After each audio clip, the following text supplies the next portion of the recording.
The last little bit of this section is just preloading us so that we're starting to get familiar with the different types of numbers that are in chemical equations. We haven't worked with them a ton yet. There's two main numbers you're going to see. The numbers that are big and are in front of different compounds, like the ones in red here, those we call coefficients. Okay, so kind of an important word that you work on getting into your brain. When we're talking about a coefficient, that's the number in front. And then this other one we've seen a few times, they're called a subscript there. That just tells us how many of that particular atom we need. Okay, so subscript. When we have a subscript, it only applies to the element right ahead of it. So like this 2 only applies to the H, and here I have 2 H2s, right? So I'd actually have a total of 4 hydrogen here. Here I have 2 oxygens. Here I have 2 H2Os that has 2 hydrogens each and 1 oxygen.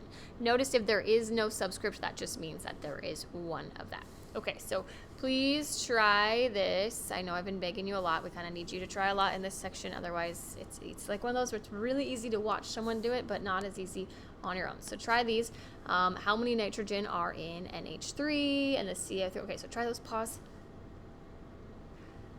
Okay, hopefully you already tried them. I'm going to write down the answers real quick so that if you got them all right, you don't have to stay and listen to me. But if you didn't get 2, 6, and 2, stay a while. Let's figure out why that is. How many nitrogen? So here's our nitrogen right there. The 2, right after the nitrogen, there's no number. So that means without this, so I'm covering up the 2. Without the 2, there would have been 1 nitrogen. But now with the 2, you multiply it by whatever's there. So we would have 2 times the 1 nitrogen gives us 2. All right, I'm actually going to make these a little bit bigger so I can really zoom in here.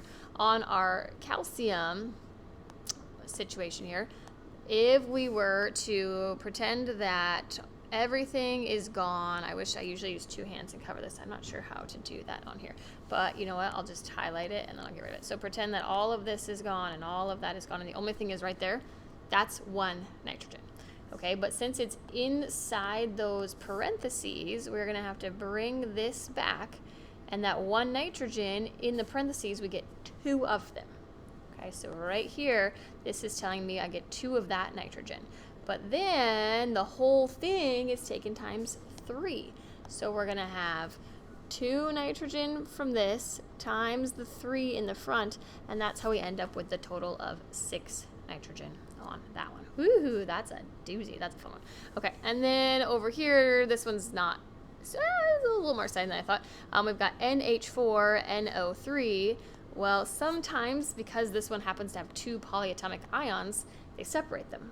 When you do that, you just add them together. Here's 1 nitrogen, right? No number after it. And then here's another nitrogen. So we have 1 plus 1, in this case, gives us the 2. Notice every time there's a new capital letter, that's why I kind of harp on you, like write the elements of the capital letter. That's when we have a new element. So this 4 only applies to the hydrogen. It does not apply to the nitrogen there. Okay, great. And then we'll end with atom inventories, but I think we'll do that in its own little clip.